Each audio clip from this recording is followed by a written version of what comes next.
ভয়ঙ্কর সংকটে ভারতের হাজারো গরুর খামারি। বাংলাদেশ নিচ্ছে না ভারতীয় গরু, বন্ধ হয়ে গেছে প্রধান বাজার। অনাহারে মরছে গরু, পথে বসছেন খামারিরা।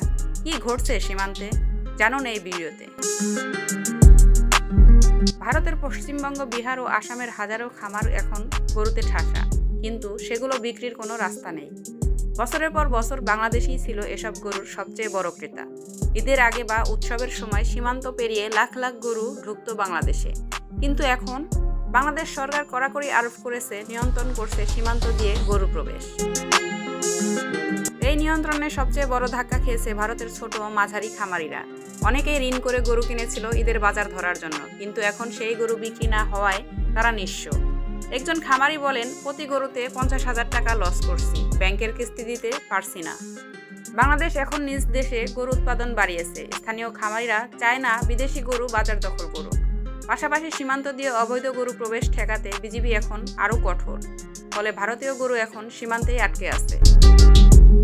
ভারতের খামারিরা চাইছে দুই দেশের মধ্যে নতুন করে সমঝোতা হোক। তারা বলছে, যদি গরু না বেচতে পারি তাহলে খামার বন্ধ হয়ে যাবে, আর এতে ক্ষতিগ্রস্ত হবে শুধু ভারত না, পুরো সীমান্ত অঞ্চলের অর্থনীতি।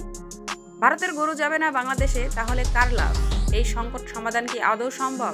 আপনার মতামত দিন কমেন্টে। ভিডিওটি শেয়ার করুন, জানুক সবাই এই বাস্তবতা। সবচেয়ে আগে আপডেট পেতে চ্যানেল সাবস্ক্রাইব করুন।